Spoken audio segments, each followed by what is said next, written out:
না হয় কুই বাঁচে কথা কোন ঠিক না ঠিক না দুনিয়া মুসাফির খানা কবর আখের ঠিকানা দুনিয়া মুসাফির খানা কবর আখের ঠিকানা কুই আগে রওনা হয় কুই পাছে রওনা জিবরাইল মদিনার পয়গম্বরকে তুমি জানায়া দাও উম্মতদেরকে বলে দেওয়ার জন্য এই দুনিয়াটা কোনদিন থাকার জায়গা না।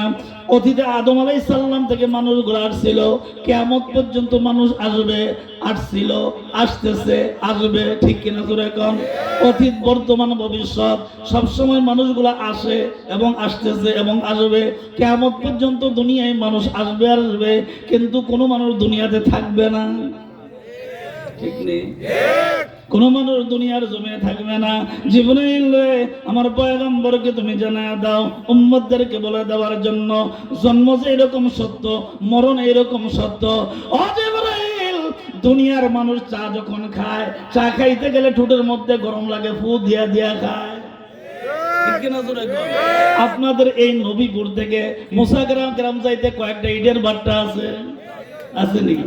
আমি কিন্তু পুরান নতুন না, এই গ্রামের জন্য নতুন। এই রাস্তায় বহু আসা যাওয়া। এই ইটের বাট্টার দিকে আপনি খেয়াল করে দেখবেন, আপনার যতই ক্ষমতা থাকুক না কেন, যারা ওইখানে কর্মচারী কাজ করে তাদের সঙ্গে চুলার সামনে একটু দাঁড়ায় দেখেন গরম কারে কয়।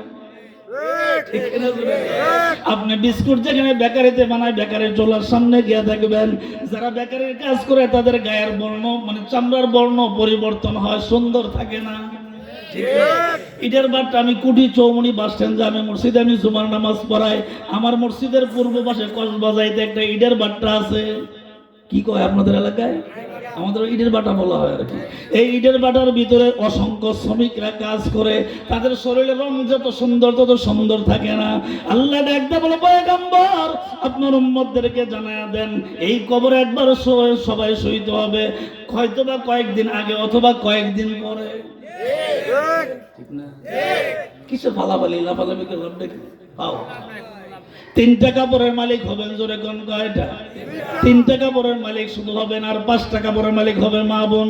3টা কাপড় লইয়া আপনি কবরের ভিতরে চলে যাবেন। খাঁচার পাখি আদরের ময়না সে তো আমার খাঁচায় রয় না, খাঁচার পাখি আদরের ময়না সে তো আমার খাঁচায় রয় না, আর খাঁচা ছেড়ে পালিয়ে যাবে তুই আমার ডাক রে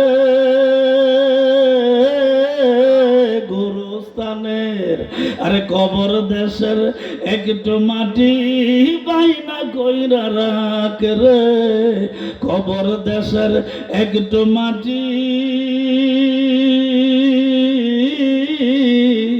বাইনা কইরা রাখ রে।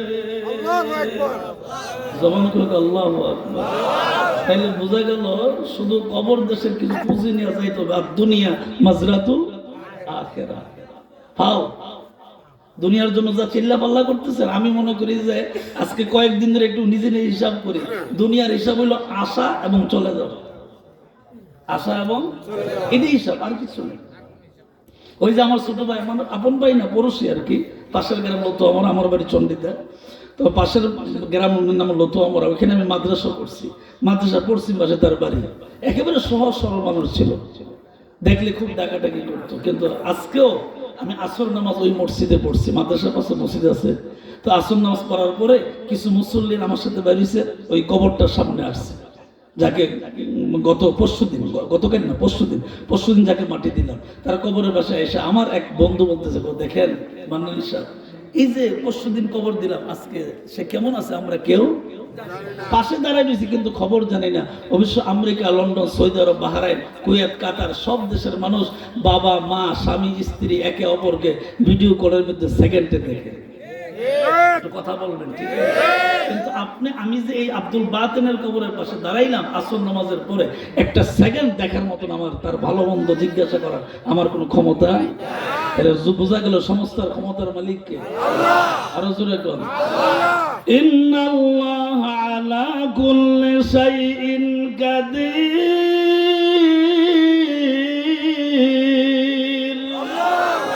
নিশ্চয়ই সমস্ত ক্ষমতার মালিক সেই আল্লাহ আমাকে হায়াত দিয়েছেন, সেই আল্লাহ আবার আমাকে মওত দিবেন। সুতরাং যাওয়ার সময় আর দুনিয়া মাজরাতুল আখিরা, আখিরাতের একটু সামান নিয়ে কবরে যাওয়া লাগবে। আরো জোরে কর।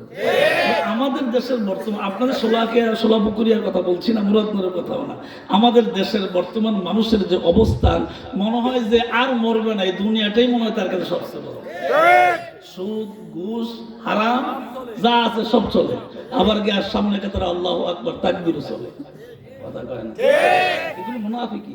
এগুলি কি যাই না শুই না, এমন না যে বুঝে না, জানে না। সুদ খাইলে কতটুকু গুনাহ হয় এটা যে নামাজ পড়ছে ভালো করে জানে। ঘুষ খাইলে কি গুনাহ হয়, অপরের জমি লাইল কেটে জমি বাড়াইলে কি গুনাহ হয় এটা সে জানে। এখন আর কেউ বোকা নাই, মানুষ ওয়াজ শুনতে শুনতে মানে সাধারণ মানুষের ওয়াজিন হয়ে গেছে, জানে বুঝে। কিন্তু প্রশ্ন হলো সেই, আপনি নিজ ইচ্ছায় জেনে বুঝে গুনাহ করবেন, মানুষের উপরে জুলুম করবেন, আবার মসজিদের সামনে কাছে রেখে আল্লাহু আকবার, আল্লাহ তোর মতো মুনাফিক আকাশের নিচে জমিনের উপরে নাই। ঠিক না বেঠিক? সুতরাং ভিতর যে এরকম ভালো, বাহিরটা এরকম ভালো। বাহিরটা যেরকম ভালো থাকবে, ভিতরটা এরকম ভালো করা লাগবে। কথা কোন ঠিক না বেঠিক? দুইটার মিল যদি না হয় কোনোদিন মুমিন হওয়া যাবে না। দুইটার মিল হতে হবে। আমি বাহিরে আমার মান্নানিয়া হুজুর কত সুন্দর টুপি, কত সুন্দর জামা, না এটা আমার সুরত না। আমার সুরত হলো এই জায়গায়। আমার আসল সুরত কোথায়? এই জায়গায়। এটা যদি খোলাসা হয়, অন্তর খোলা হয়, এটা যদি পরিষ্কার হয়, আমার গোটা জীবনটা কাজে লাগবে। ঠিক কিনা? এই জন্য আসুন, যে কবরে চলে যাব, এই কবরে একটু চিন্তা করি, যে কবরে একবার তো চলে যাব। এখানে ভিড় করেন নাকি? যুবক ভাই, আমার ছেলের মতন বয়স, একটু কষ্ট করে ভিতরে আসেন। এখানে ভিড় করেন না, এটা আমার দৃষ্টিতে খারাপ দেখা যায়। ভিতরে আসেন, একটু মহব্বতে দুরূদ শরীফ পড়েন। আল্লাহুম্মা ভিতরে আসেন। মাশাআল্লাহ।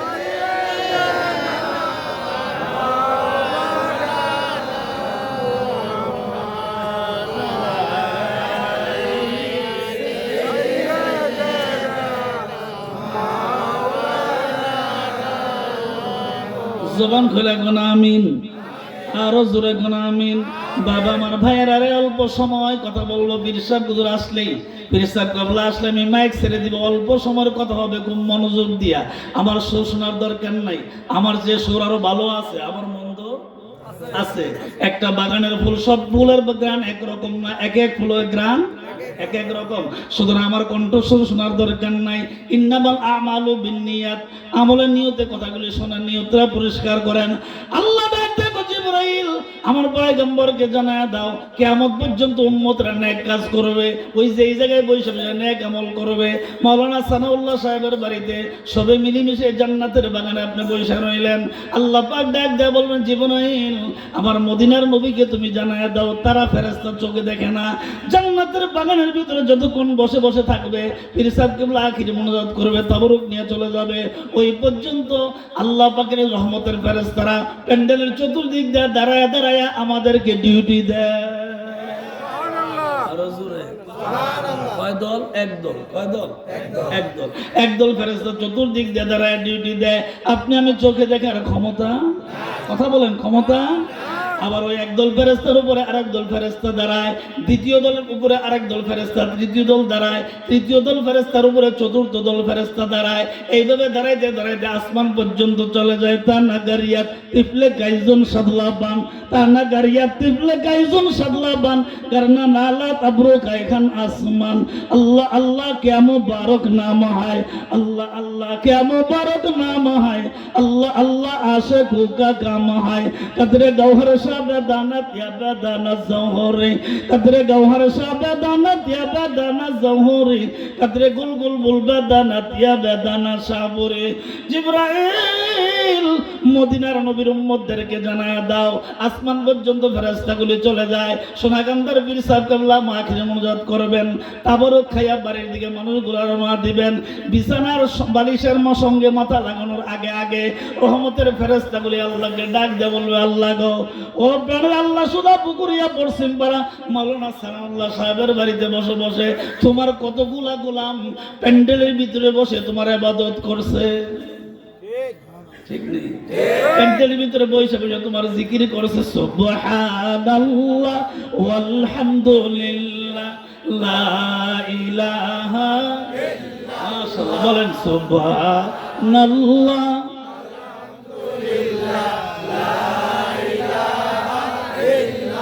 তুমি বাঁচাও তুমি মারো অবিরত ক্ষমা করো তুমি বাঁচাও তুমি মারো অবিরত ক্ষমা করো আর যাকে ধরার তাকেই ধরো বলেন যাকে ধরার তাকেই ধরো সব কিছুর মালিক তুমি আল্লাহ সুবহানাল্লাহ মাশাআল্লাহ লা ইলাহা মাশাআল্লাহ সুবহানাল্লাহ আলহামদুলিল্লাহ লা ইলাহা ইল্লাল্লাহ জবান খুলে কোন আল্লাহু আকবার আরেকবার বলুন আল্লাহু আকবার আল্লাহ পাক ডাক দেন জিবরাইল আমার পয়গম্বর উম্মতদেরকে তুমি জানায়া দাও পয়গম্বরের মাধ্যমে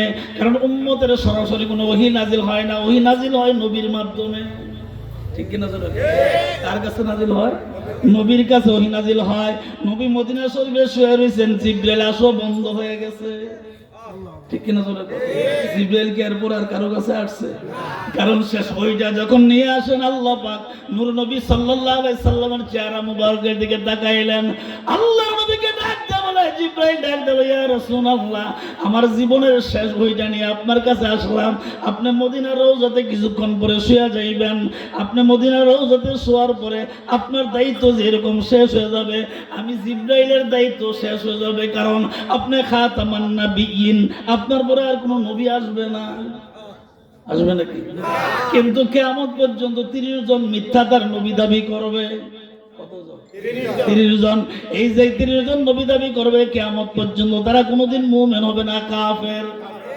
এরকম কি নবীর পরে নবী নেই নবীর পরে আর কোন নবী নাই যারা দাবি করবে কাফের আল্লাহ ডাক দেব জিবরাইল উম্মতদেরকে জানায় দে এই ঠান্ডা কনকন শীতে বসে বসে আমার জিকির করে রাসূলের সুন্নতগুলা শুনে কোরআনের তেলাওয়াত শুনে তারা যে জায়গায় বসে বসে চুপ করে রইছে ইচ্ছা করলে বাড়িতে যায় কম্বলে আরামের ঘুমাইতে পারতো পারতেন না মানে নজরুল ওয়াজ না হলো সমস্যাটা কি ঠিক না জোরে কও ইচ্ছা করলে কম্বল দিয়া খুব সুন্দর করে আরামে বাড়িতে নিজের বিছানায় ঘুমাইতে পারতেন আল্লাহ ডাক দেখো জিবরাইল নবীর উম্মতদেরকে জানায়া দাও যতক্ষণ পর্যন্ত বসে থাকবে সোনাকান্দার পীর সাহেব কেবলা আখিরে মুনাজাত করবে তাবারক নিয়ে বাড়িতে যাবে বিছানায় বালিশের সঙ্গে মাথাটা লাগানোর আগে আগে আমি আল্লাহ আমার বান্দা বান্দির জীবনের গুনাহ মাফ করে দিব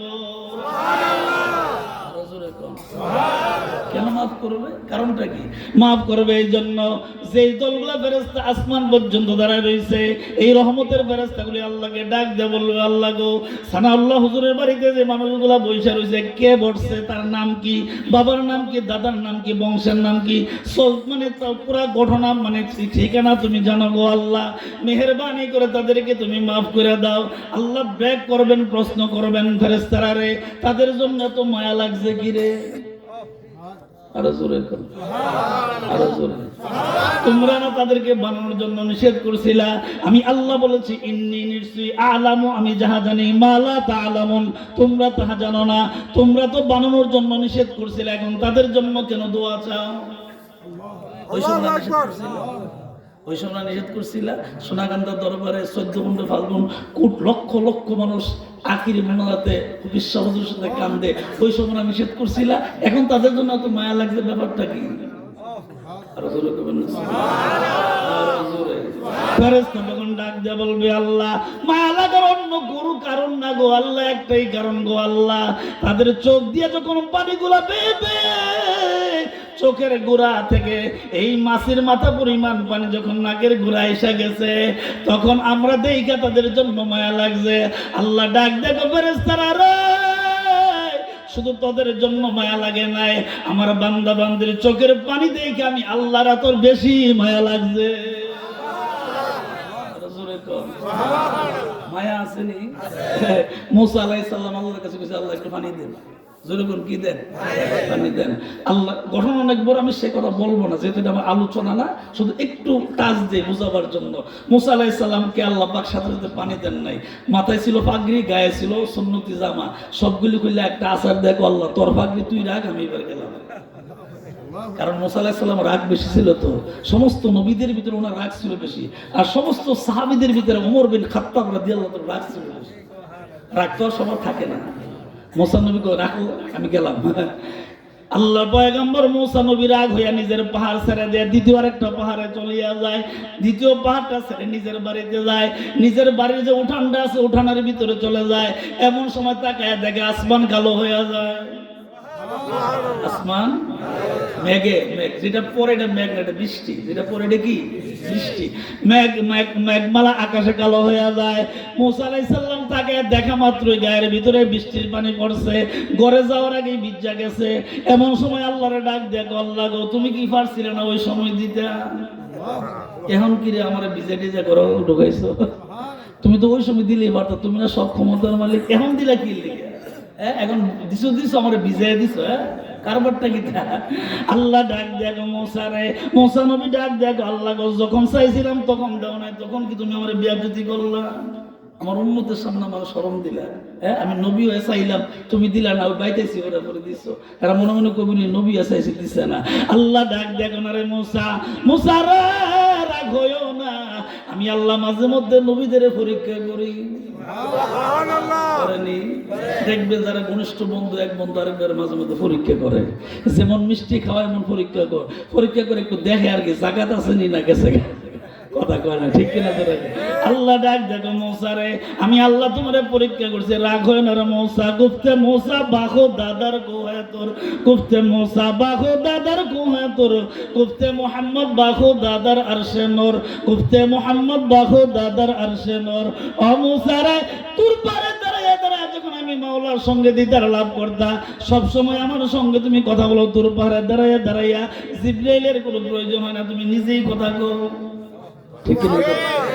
আমি আল্লাহ কি তোমার জন্য মায়া লাগে না? অবশ্যই লাগে, কিন্তু আমি মাঝে মধ্যে মুমিনদেরকে, ইমানদার মানুষকে, নবীদেরকে পরীক্ষা করি, ঠিক না? পরীক্ষা করে না, পরীক্ষা না করতে তাইফের জমিনে মায়ের খাওয়ানোর কি দরকার ছিল? কি দরকারটা ছিল তাইফের জমিনে মার খাওয়ার?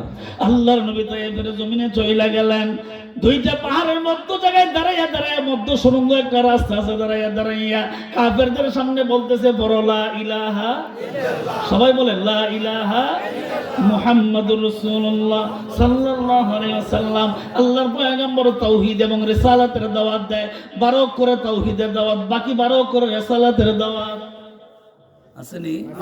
আমরা তো সবার কেউ আছে তাওহীদের কথা কয়, রিসালাতের কথা কয় না, ঠিক কিনা? আবার কেউ আছে কয় কি কালেমা পড়াটা লেখা শিরিক, উপরে লিখতে অর্ধেকটা, নিচে লিখতে অর্ধেকটা, মাথা ঠিক তাহলে খারাপ হয়েছে, কথা কয় না, ঠিক কিনা? জোরে এখন, কারণ যদি তুমি এত বোঝা বোঝা এত শিক্ষিত হয়ে গেছো, তাইলে আদম আলাইহিস সালাম কেন আল্লাহর কাছে বলছিল, আল্লাহ গো আমি চোখটা খোলার পরে আরশে আজিমের খুঁটির দিকে তাকায় দেখছি লেখা আছে লা ইলাহা মুহাম্মাদুর রাসূলুল্লাহ সাল্লাল্লাহু আলাইহি সাল্লাম। ওই আমার আল্লাহ, শ্রীলঙ্কার পাহাড় থেকে 350 বছর পর্যন্ত কানলাম, আমার বিবি জাদ্দা থেকে কানলো, জান্নাত থেকে তুমি বের করে দিলা, আর জান্নাতে নাও না, 350 বছর পর্যন্ত কানলাম, তাও তুমি শোনো না।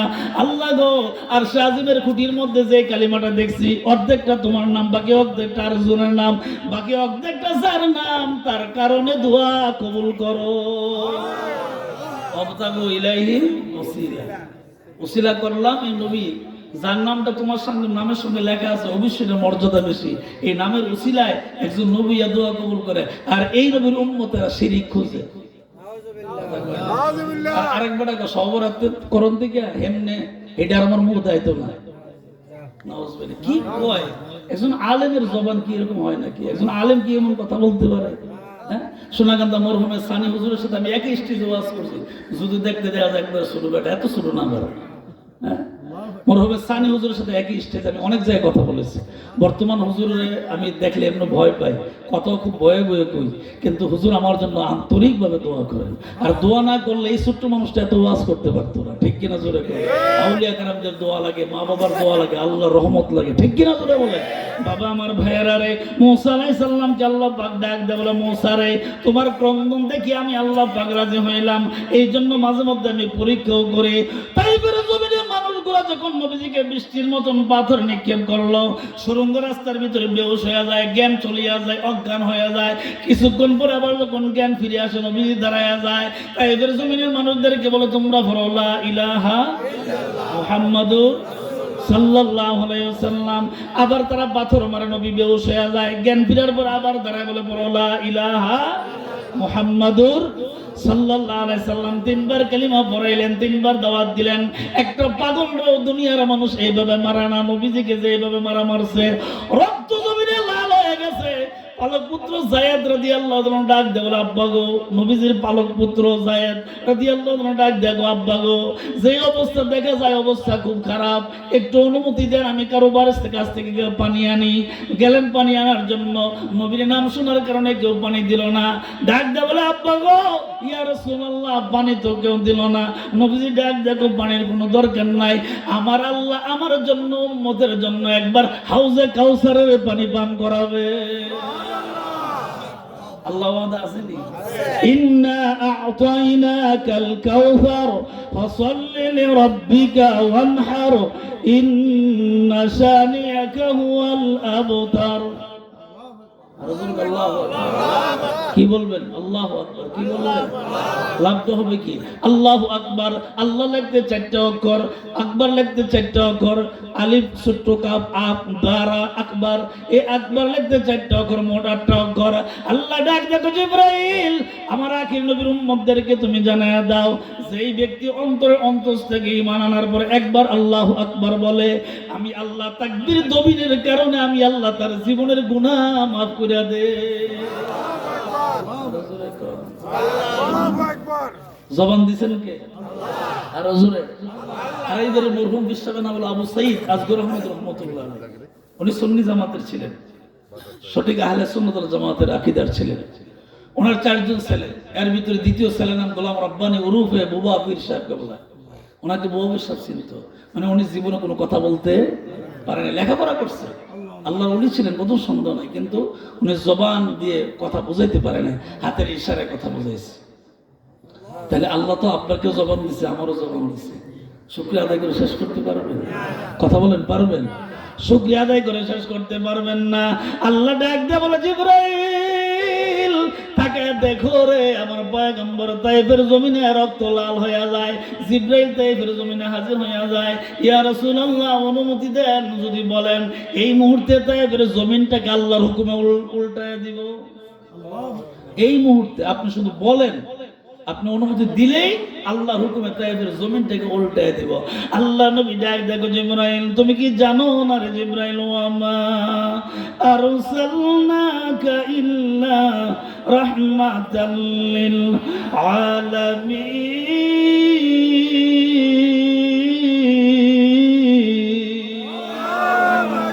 ও জিবরাইল, তুমি কি জানো না, আল্লাহ হইলেন দয়াবান রহমান, আল্লাহ রাব্বুল আলামিন, আল্লাহ হইলেন রব, আমি নবী হইলাম দুনিয়ার সকল জায়গার জন্য রহমত। আরো জোরে। তাহলে আমি কেমন করে এই কথা বলবো? তাই করে জমিনটা উল্টা দিতে, বরঞ্চ জিবরাইল, আমি নবী নিজের নাকের মধ্যে ঘ্রাণ লাগাইয়া দেখছি, ঘ্রাণ শুনতে পাইছি, তাই এবার মানুষগুলা কোনো না কোনো একদিন কালিমা পড়ে মুসলমান হয়ে যাবে। तो जाओ सुन्नते अहमद को जा, तो जाओ सुन्नते अहमद को जा, বা মুহাম্মদ কাইবু আজ নজবত তোরা, বা মুহাম্মদ কাইবু আজ নজবত তোরা। এমন একটা সময় আসবে এই তাইফের মানুষগুলা আল্লাহ তাওহীদের বাণী শুনে শুনে, কালিমা পড়ে, রাসালতের বাণী শুনে শুনে কালিমা পড়ে মুসলমান হয়ে যাবে। আর আমি রাসূলের সুন্নতগুলা আঁকড়ে ধরে ধরে আমল করতে থাকবে। আমার প্রথম ভূমিকায় ছিল দুনিয়া থাকবো না, কোথায় না চলে যাবো। জোরে কোন কোথায়? আরো জোরে বলেন। কবরে চইলা যাব, এই কবর থেকে কেউ রেহাই করতে পারবে না। ঠিক কিনা জোরে? আমি যখন শিশু ছিলাম যাচ্ছিল না মুখে, আরে তরল খাবার বিলিয়ে দিল মা জননীর বুকে। ঠিক নেই? কই মনন থাকে না তো? বুক ফুলা আডে আজান দে মুয়াজ্জিন কো হাইয়া আলাস সালাহ, হ্যাঁ আমি বিড়ি খাই। মুয়াজ্জিন কো হাইয়া আলাল ফালাহ, হ্যাঁ আমি বাজ্জি। মুয়াজ্জিন কয় কি আর মুসলমান কয় কি? ঠিক কিনা জোরে? আল্লাহ ডাক দেখো যে মনে নবীকে তুমি জানায় দাও উম্মতদেরকে বলে দেওয়ার জন্য, ঈমান আনার পরে সর্বপ্রথম তাদের দায়িত্ব হলো 5 ওয়াক্ত নামাজ পড়া। কি নামাজ? 5 ওয়াক্ত। ঈমান আনার পরে সর্বপ্রথম দায়িত্ব হলো 5 ওয়াক্ত নামাজ পড়া। নবী বলেছেন সাল্লু রাআইতুমুনি কামা উসাল্লি, আমি নবী যেইভাবে নামাজ পড়ছি তোমরা এইভাবে নামাজগুলা পড়ো। নবী পড়ছে 5 ওয়াক্ত, আমরাও পড়বো 5 ওয়াক্ত। ঠিক কিনা জোরে? শুক্রবার দিন নবী জুমার নামাজ পড়ছে, আমরাও জুমার নামাজ পড়ি। কথা কয় না? নবীজি 1 মাস রোজা রাখছে। শাহরু রমাদান আল্লাযী উনজিলা ফীহিল কুরআন হুদাল লিন-নাস ওয়া বায়্যিনাতিন মিনাল হুদা ওয়াল ফুরকান।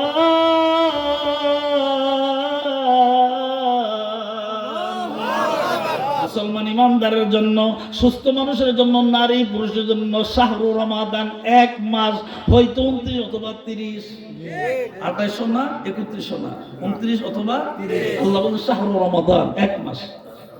আল্লাহর হিসাব হলো 29 অথবা 30, আর বন্দের হিসাব 28 হয়, আবার 31 হয়। ঠিক কিনা? ফেব্রুয়ারি 28, জানুয়ারি 31। কথা কয় না? ঠিক কিনা? কিন্তু আল্লাহর হিসাব হলো 29 অথবা 30। আল্লাহকে 1 মাস রোজা দিয়ে দিলাম। উম্মতের দায়িত্ব হলো নামাজের পরে নামাজের পরে তারা রোজা রাখবে। কি রাখবে?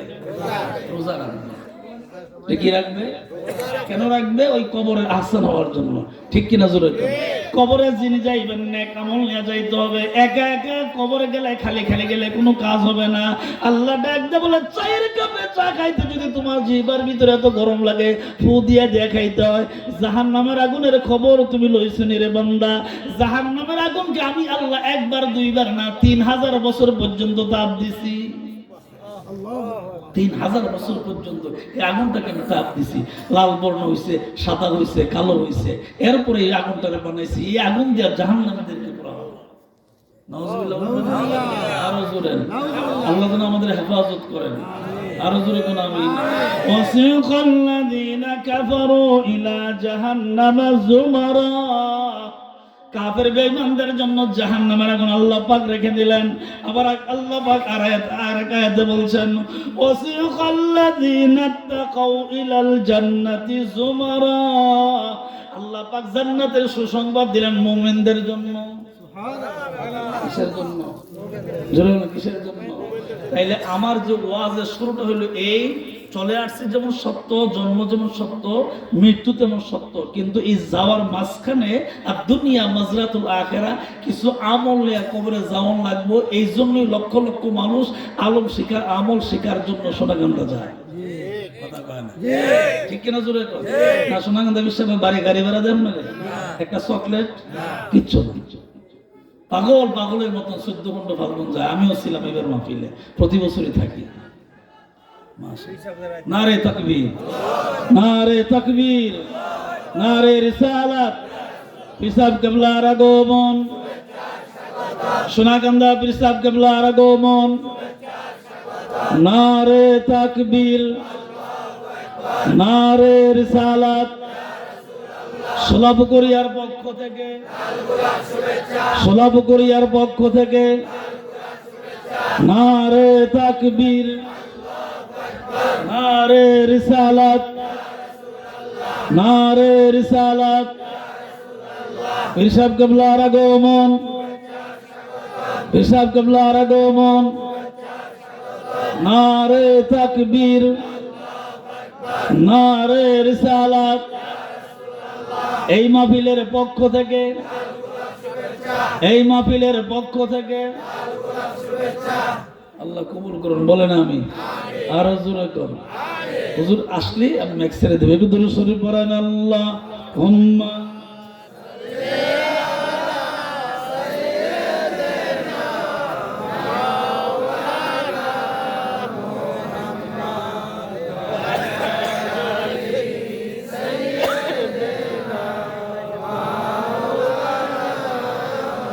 জবান খুলে পড়ে আল্লাহুম্মা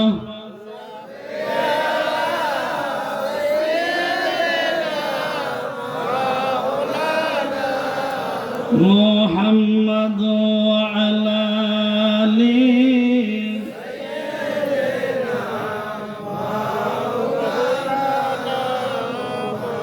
মক্কা ছেড়ে দিনের নবীজি মদিনাতে চলে যায়, জন্মভূমির মায়ায় নবীজি বারে বারে ফিরে যায়। আল্লাহ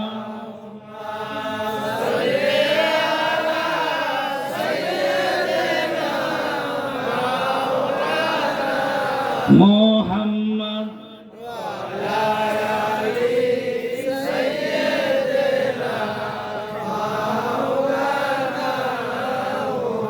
জবান খুলে কোন আমিন, আরো জোরে। কষ্ট হইতেছে আপনাদের? আমাদের রাহবার, আমাদের অভিভাবক পীর সাহেব কুবরা চলে আসছেন, ইনশাল্লাহ হুজুর আসবেন।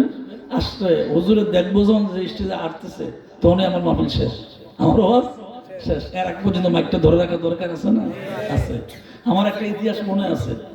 ইতিহাস হলে এই যে মুরাদনগর পশ্চিম এলাকায় এক মাহফিলে আমার দাওয়াত ছিল, মানে আমার দাওয়াত না, বিশ্ববন্ধুর দাওয়াত আছে, সাথে সাথে আমারও আছে।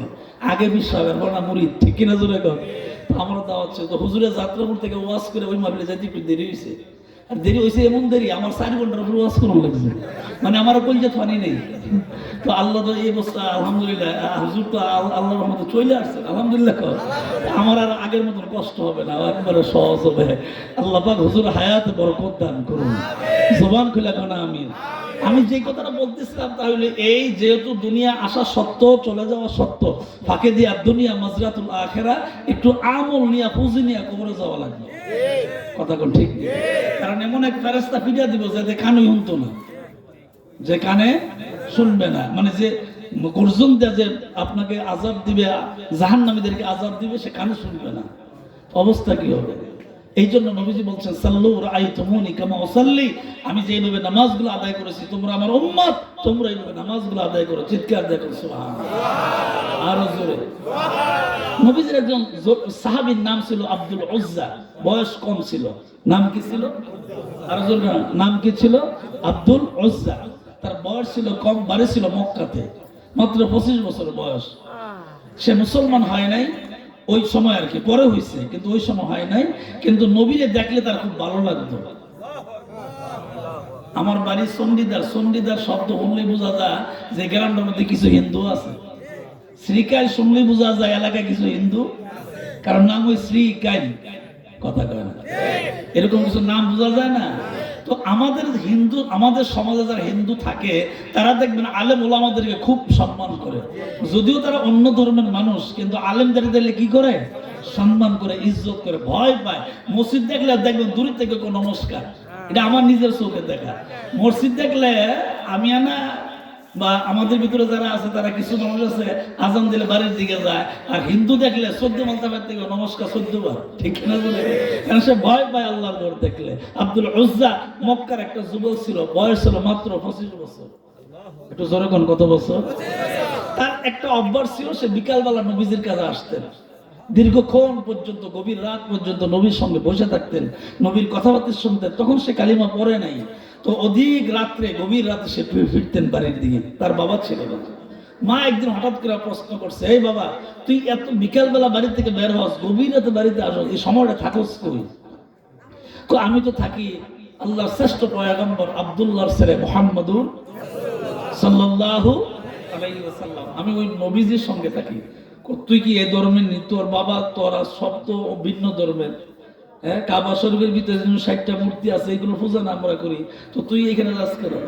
মা, তুমি মনে কিছু নিও না, হয়তো ধর্ম দুইটা হইতে পারে, কিন্তু লোকটার চেহারা দেখলে খুব মায়া লাগে। আরো জোরে। সালাতু সালাম গয় আমার দরুদ সালাম গয় আমার গয় নবী মুস্তাফা, তোমরা যদি জবানটা খুলে বলেন সালাতু সালাম গয় আমার দরুদ, আরে তোমরা যদি আর মদিনার ওই পাক মাটি করে চোখে মাখিও, যে দেখাছে দুই নয়নে, যে দেখাছে আরে দুই নয়নে, অন্ধ নয়ন থাকবে না তোমরা যদি। একটু জবানটা খুলে বলে সালাতু সালাম গয় আমার ধরো, তোমরা যদি। আর হাজিদার এই যাত্রা পথে আমি দাঁড়াই আছি সকাল হতেও, আমার সালাম কেউ নিল না, আমার সালাম আরে কেউ নিল না, নূর নবীজির আশায় তোমরা যদি। সালাতু সালাম গই আমার ধরো, আরে তোমরা যদি। আমরা এটি মাঝে মধ্যে বলি কেন, এটা ফিরসা হুজুর বলবে না, কারণ ফিরসা হুজুর হলো ওজন ওলা মানুষ, ওনার ওজন অনেক বড়, ঠিক কিনা জোরে কর, ওনাদের জবান দিয়ে এগুলি বলবে না। আমরা বলি কেন, যে যাতে বাচ্চারা গালি না দেয়, না দেয়া যাতে নবীজির শান টান কিছু শিখে, ঠিক কিনা জোরে। আমাদের দেশে কিছু সমাজের বাচ্চা আছে রাস্তা দাঁড়ায় দাঁড়ায় মানুষের গালাগালি করে, এই বাচ্চার কারণে তার মা বাবা 14 গোষ্ঠী গালি শুনতে লাগে, ঠিক কিনা জোরে।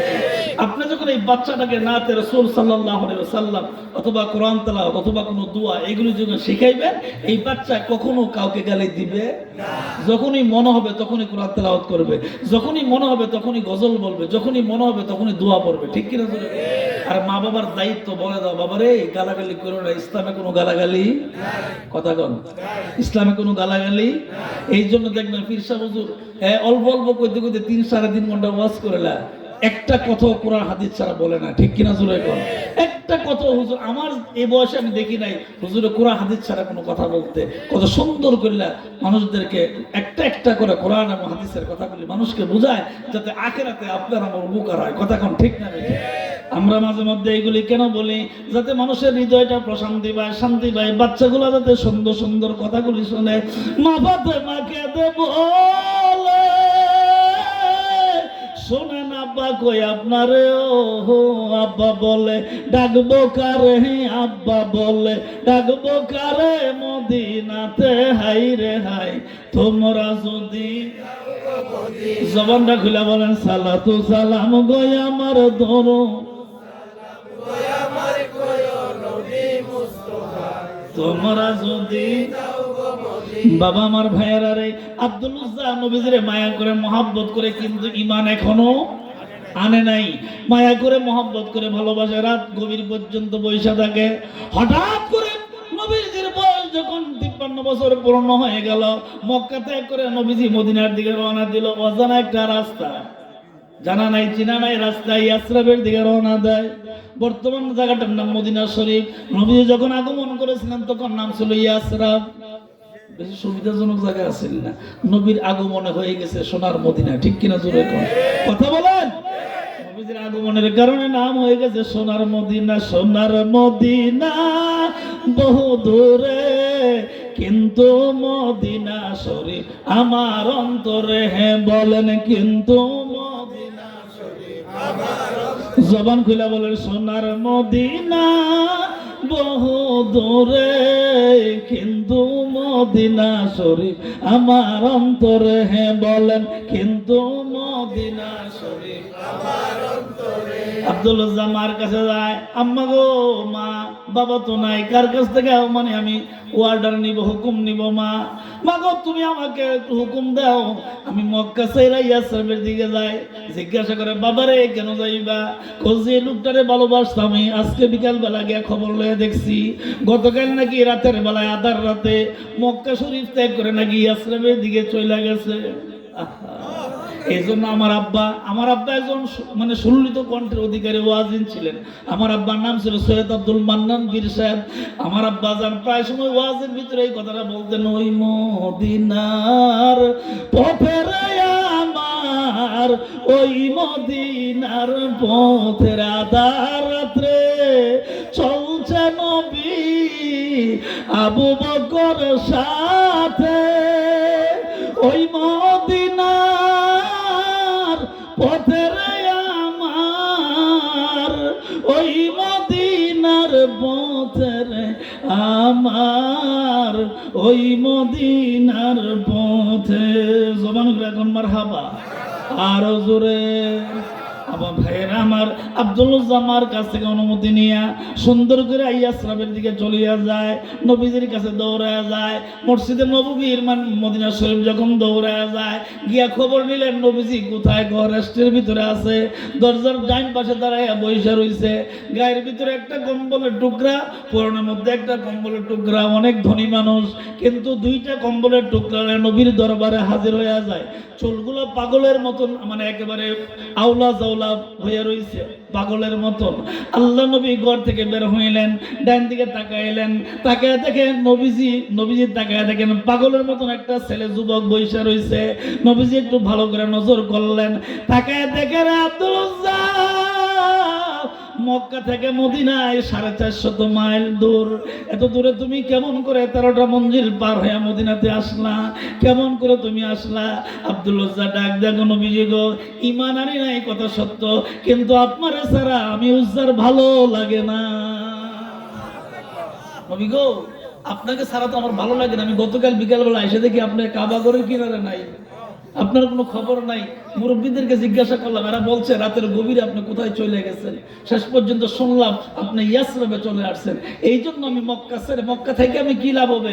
যেখানে নবী নাই এখানে আমি আব্দুল উজ্জা থাকার কোনো দরকার নাই। আরো জোরে কোন, জবান খুলে কোন। আল্লাহ নবী একটু সুযোগ পাইলেন, ডাক দে বলে, আব্দুল উজ্জা রে, যদি তুমি এরকমই মনে করো, প্রকৃত আমাকে যদি ভালোবাসো, তাহলে তুমি এই মুহূর্তে আমার সাথে বলো লা ইলাহা মুহাম্মাদুর সাল্লাল্লাহু আলাইহি ওয়াসাল্লাম। জোরে কোন আমিন, জবান খুলে কোন আমিন। আব্দুল উজ্জাকে কালিমা পড়াইলেন, সেই ঈমান আনলো। জোরে কোন কি আনলো? ঈমান আনন যেমন সহজ, এখন যুগে সহজ, ওই যুগে না, ওই যুগে কঠিন ছিল। কিন্তু ঈমান আনা যত সহজ, মুসলমান হওয়া এর চেয়ে বেশি কঠিন। আমার কথা না, কোরআনে কারীমের কথা। আল্লাহ পাক বলছেন, হে ঈমানদাররা, তোমরা প্রকৃত মুসলমান না হইয়া কবরে আসো না। খুব কঠিন কথা। তাহলে ঈমান আনা যত সহজ, এর চেয়ে মুসলমান হওয়া তত কঠিন, মারাত্মক কঠিন। কারণ মুসলমান শব্দের অর্থ হলো যে আপনি আল্লাহর কথা, রসুলের কথা পুঙ্খানুপুঙ্খানুভাবে মানবেন, বিন্দু মাত্র ছেড়ে দিবেন না, তার নাম মুসলমান। ঠিক কিনা? আমাদের অবস্থা সুবিধা হইলে মানি, সুবিধা না হইলে আফাতুমিনুনা বিবাদিল কিতাব ওয়া তাকফুরুনা বিবাদ। আল্লাহ পাক বলেন, রাসূল আপনার কাছে কোরআন নাজিল এই জন্য করি নাই যে মনে চাইলে তারা কিছু মানবে কিছু মানবে না, এই জন্য কিন্তু আমি আল্লাহ কোরআন নাজিল করি নাই। বিসমিল্লাহর বা থেকে শুরু করে মিনাল জিন্নাতি ওয়ান নাস, ওই চিন পর্যন্ত 30 পারা কোরআন মানতে হবে, মানা ছাড়া কোনো উপায় নেই। কথা কোন ঠিক না? এই জন্য আপনাদেরকে সহজ একটা কথা বোঝার জন্য বলবো, আল্লাহ পাক বলছেন আমার কোরআনকে মানবা, আমার রাসূলের সুন্নাহকে মানবা। সুন্নাহ মানে হাদিস, সুন্নাহ মানে কি? হাদিস। আমাদের দেশে এক শ্রেণীর উলামায়ে কেরাম এবং যুবক আছে, এইরকম স্লোগান দেয়, সব সমস্যার সমাধান দিতে পারে না। এই স্লোগানটা পরিপূর্ণ নয়। সকল সমস্যার সমাধান দিবে কোরআন এবং সুন্নাহ। ঠিক কিনা? শুধু কোরআন দিয়া সকল সমস্যার সমাধান হয় না। এই জন্য হয় না, কোরআনে কারীমের মধ্যে ছোট্ট একটা কথা বলি, তাইলে বুঝবেন সহজে। কোরআনে কারীমে আল্লাহ পাক বলছেন, আকিমুস সালাত, নামাজ কায়েম করো। এখন নামাজ পড়বেন কেমনে? কোরআন শরীফে কোথাও আছে নাকি? কথা কয় না। কোরআন শরীফে কোথাও নামাজ কিভাবে পড়বেন, কয় রাকাত পড়বেন, কোন ওয়াক্তে পড়বেন, কেমনে পড়বেন, কোরআনের কোথাও নাই। শুধুমাত্র রাসূল বলছেন নামাজগুলো এইভাবে পড়ো, এটা রাসূলের সুন্নাহ, হাদিসের মধ্যে আছে। তাহলে কোরআনেরও দরকার, হাদিসেরও। সব সমস্যার সমাধান দিতে পারে আল কোরআন। এই স্লোগানটা পরিপূর্ণ না, লগে আছে লা ইলাহা ইল্লাল্লাহ মুহাম্মাদুর। তো আমাদের লা ইলাহা ইল্লাল্লাহর দরকার, মুহাম্মাদুর রাসূলুল্লাহর। আল্লাহ নবী ডাক দেখ, আব্দুল উজ্জারে কালিমা পড়ছো। আল্লাহর নবী চারার দিকে তাকিয়ে বলে, আব্দুল উজ্জারে কালিমা পড়ছো, ভাগ্য তোমার খুইলা গেছে রে আব্দুল উজ্জা। এখন থেকে আমি নবী যেইভাবে বলবো সেইভাবে তুমি চলবা। আমি নবী 5 ওয়াক্ত নামাজ পড়ি, তুমিও 5 ওয়াক্ত পড়বা। ঠিক কিনা? কিন্তু আব্দুল উজ্জারে, তোমার কাছে আমার একটা প্রশ্ন করা লাগে। আমি জানি তুমি মক্কার খুব ধনী মানুষ, আমি জানি তুমি মক্কার খুব ধনী মানুষ, কিন্তু আব্দুল উজ্জারে 450 মাইল পার হয়ে তুমি আমার কাছে আসছো, তোমার গায়ের ভিতরে একটা কম্বলের টুকরা দেখা যায়, পরনের মধ্যে একটা কম্বলের টুকরা দেখা যায়, দামি দামি কাপড় থাকার কথা, এইগুলি কেন? এইগুলি কেন? দামি দামি কাপড় থাকার কথা, তুমি ধনী মানুষের সন্তান, বাবা নাই, দিকে কি হয়েছে? সম্পদ তো অভাব নাই, তোমার বাবা উট আছে, বকরি আছে, সম্পদ আছে, স্বর্ণ আছে, অনেক কিছু আছে, তাহলে তুমি এইভাবে পাগলের মতন আসলা যে?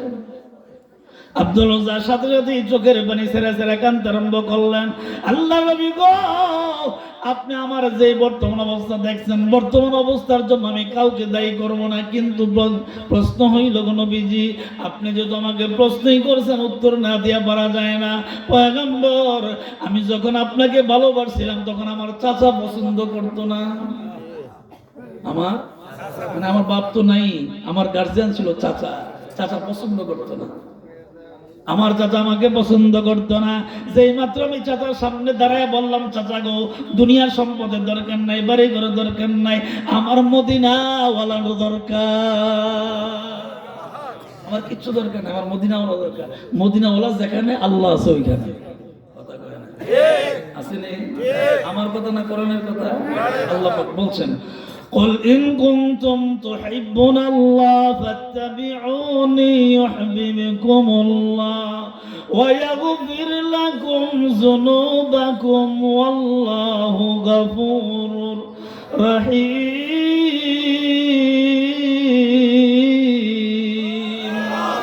قل হে নবী, আপনি বলে দেন, ইন কুনতুম তুহিব্বুনাল্লাহ, নিশ্চয় আমি আল্লাহকে যারা ভালোবাসতে যায়, ফাত্তাবিউনি ইউহিব্বুকুমুল্লাহ, তারা যাতে নবী আপনার ইত্তেবা করে, আপনাকে অনুসরণ করে, আপনাকে ভালোবাসে, ওয়া ইয়াগফির লাকুম যুনুবাকুম আল্লাহু গফুরুর রহিম।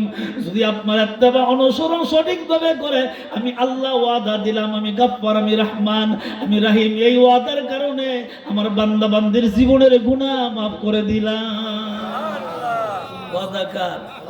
তাহলে যেখানে থাকবে লা ইলাহা ইল্লাল্লাহ, ওই জায়গায় আছে মুহাম্মাদুর রাসূলুল্লাহ। এই জন্য এই কালেমা কোনোদিন শিরিক হইতে, যারা আমাদেরকে বোঝায় এরকম কথা শোনার কোনো প্রয়োজন নাই। আমরা আগেও পড়ছি লা ইলাহা ইল্লাল্লাহ মুহাম্মাদুর রাসূলুল্লাহ, মরণের আগ পর্যন্ত পড়ো লা ইলাহা ইল্লাল্লাহ মুহাম্মাদুর, ঠিক কিনা জোরে কোন সাল্লাল্লাহু।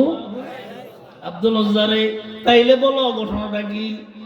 নবীজি গো, ঘটনা অন্য কিছু নয় গো নবীজি, আমি যখন চাচার সামনে দাঁড়ায় বললাম, দুনিয়ার কোনো কিছুর প্রয়োজন নাই, আমার নবীর প্রয়োজন। কার প্রয়োজন? কি নবী? যদি একবার জীবনে দেখতাম, কপাল খুলে যাইত। নবীজি যখন কোনো কাজ করতেন, পারিবারিক কোনো কাজ করতেন, তখন উনি ঘেমে যাইতেন। নবীজির জীবনীতে আসছে যে চুলের গোড়া থেকে গামগুলি বেয়ে বেয়ে যখন গালের মধ্যে জমা হইতো, পানিগুলা, ঘামের পানিগুলা যখন জমা হইতো, সাহাবীরা দূর থেকে দেখতেন নবীজির গাল মোবারকের মধ্যে মনি মুক্তা চিকমিক চিকমিক করতেন। আর নবীর বিবিরা, মানে আমাদের আম্মা যারা, নবীর বিবি, আমাদের মা উম্মুল মুমিনিন বিবিরা নবীজির ঘাম মোবারকরে এরকম শিশির ভিতরে, বোতলের ভিতরে জমা করে রাখতেন। সাহাবীরা জিজ্ঞাসা যে আম্মা, আপনার নবীজির ঘাম মোবারকরে এইভাবে জমা করে রাখেন, এটা কি করেন, কি দরকার, কি প্রয়োজন? আমি মুখলিসুর রহমান মান্নানী যত বড় বক্তা হই, যাই কিছু হই না কেন, আমার ওয়াজের পরে ঘাম আসলে দুর্গন্ধ হয়, ঠিক কিনা জোরে কোন কথা বলেন? আমার গায়ে গেঞ্জি আছে, গেঞ্জি থেকে দুর্গন্ধ হবে। নারে তাকবীর, নারে রিসালাত, ইসলাম কাবলা আরাগমন, নারে তাকবীর।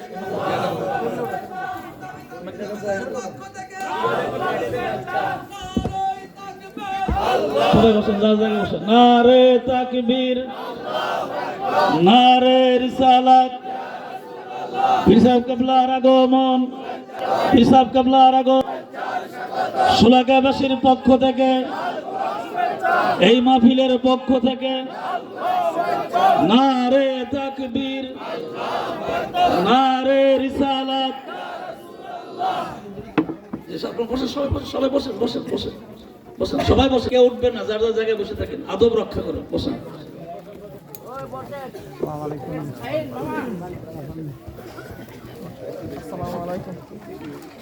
আমরা যারা আছি সবাই বসলে ভালো হবে।